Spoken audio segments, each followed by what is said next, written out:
ready, the logistics are in place, and from day one, we will have a powerful new watchdog with real teeth. Not just to intervene and stop individual wrongdoing, but the power to make a judgment call about the whole system, the power to spot increases in debt or warn of risky practices, the power to call time before the party gets out of control, but also the power to support the economy if credit conditions get too tight. The Bank of England won't be just empowered to protect us from the excesses of a banking boom, but also to help support us in a bust. And we're also creating from April a strong new conduct regulator, the FCA, to ensure London and the UK have the best, most open and transparently policed markets in the world. That will win business for Britain, attract investment. And through the Funding for Lending scheme, we're giving banks incentives to boost lending to families and businesses. We've already seen the availability and the cost of borrowing come down, but we're monitoring it closely to ensure that rates and availability continue to improve. Good regulation, watchdogs with real teeth, open markets with clear rules, properly policed. These support innovation. For the industry that suffers most when something goes wrong in finance is finance itself. Second, this year we're going to start separating the high street banking we all depend on from the city trading floor.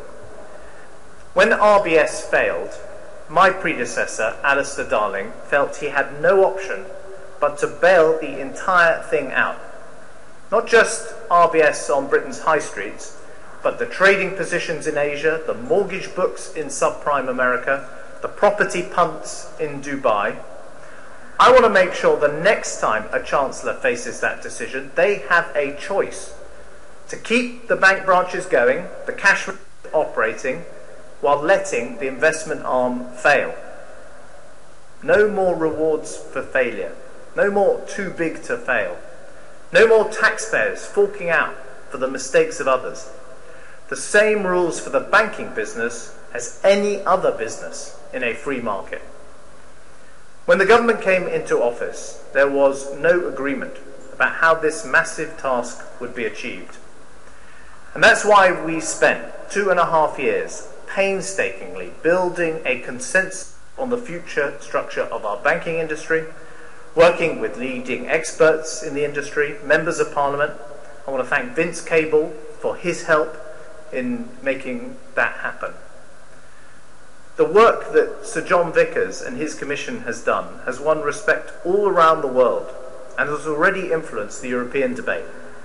And today, we are publishing the legislation that will turn their ideas and this consensus for change into law. A law for the first time ever to separate the retail and investment arms of banks, to erect a ring fence around the retail bank so that its essential operations continue even if the whole bank fails. I'm sending the legislation to the House of Commons today, and I expect them to be passed by Parliament by this time next year. It won't mean that banks won't make mistakes, but it does mean that if they do, those parts of the banking system that are vital for families and businesses can continue without resort to the taxpayer. And today we will go further than previously announced, enshrining in law these simple principles. I can tell you that your high street bank will have different bosses from its investment bank. Your high street bank will manage its own risks, but not the risks of the investment bank. And the investment bank won't be able to use your savings to fund their inherently risky investments. My message to the banks is clear. If a bank flouts the rules, the regulator and the Treasury will have the power to break it up altogether. Full separation, not just a ring fence. We're not going to repeat the mistakes of the past. In America and elsewhere, banks found ways to undermine and get around the rules. Greed overcame good governance, and we could see that again, so we are going to arm ourselves in advance. In the jargon, we will electrify the ring fence.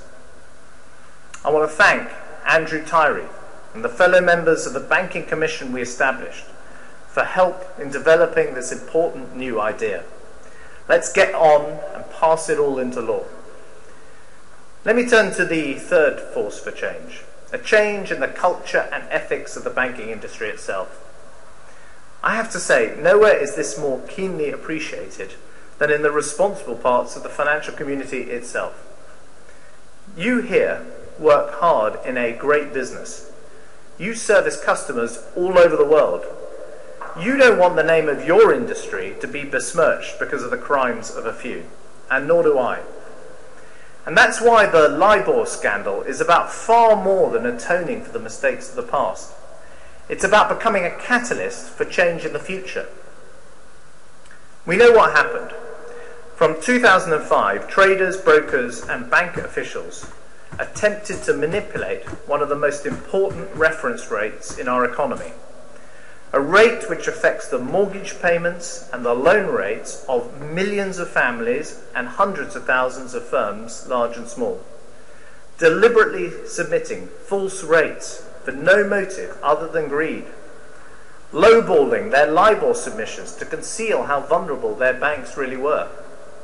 Years of attempted manipulation in 20 banks on 3 continents. Over £1 billion of fines have already been applied worldwide, and we still haven't seen the full extent of it. More revelations will come. We're expecting reports into what happened at RBS very shortly, and I expect there will be even more public anger, if that's possible. But anger is not enough.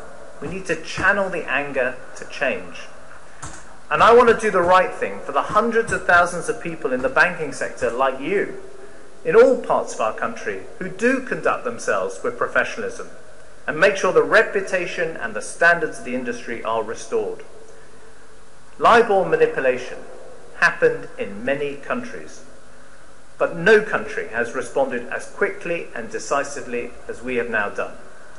Where people have broken the law, the authorities will have all the resources they need to make sure that they're punished. I've changed the system I inherited so that fines paid by the for wrongdoing go to good causes, not back to the industry itself. I've already announced that the £35 million of Barclays fines will go to the British Armed Forces charities to help those who fight on our behalf.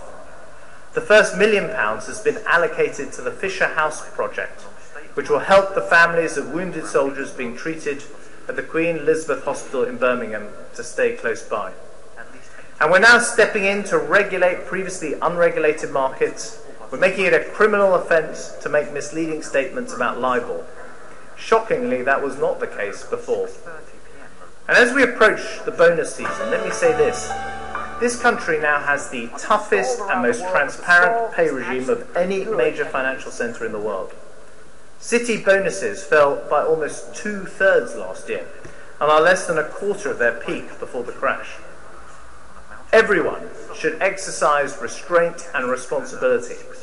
But it's important to remember that the vast majority of people in the banking sector, like the people in this room, do not receive £1 million bonuses. We all know there are LIBOR investigations ongoing into RBS in both the UK and the US. Any UK fine will benefit the public. And when it comes to RBS, I'm clear that the bill for any US fine related to this investigation should on this occasion be paid for by the bankers and not by the taxpayer. But the change to the culture and ethics of banking go beyond bonuses and fines. I believe we need proper professional standards in the banking sector, just as we have for doctors and lawyers. I want to see the industry take pride in those standards, as our medical and legal professions do. And I want to see how we can strengthen the sanctions regime for senior bankers. For example, should there be a presumption that directors of failed banks do not work in the sector again? I've asked the Parliamentary Commission to look at how to improve the professional standards and culture of the banking sector.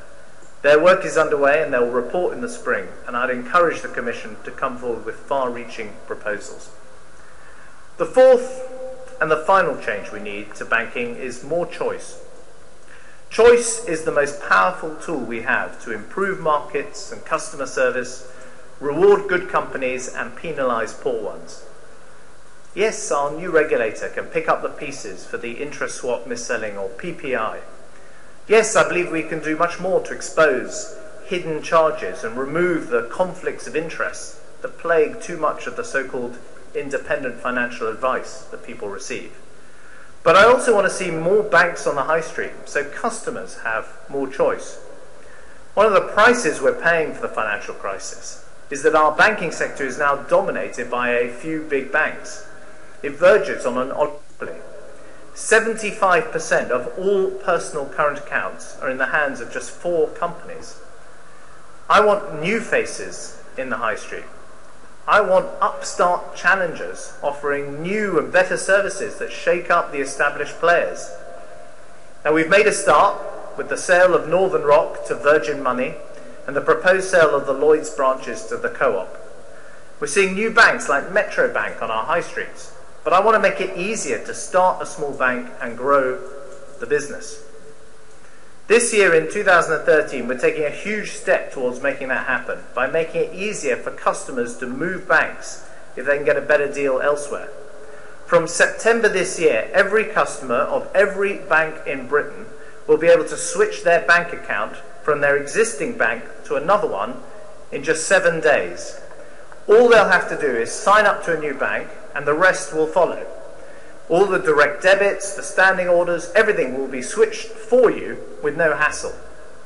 This is a revolution in consumer choice.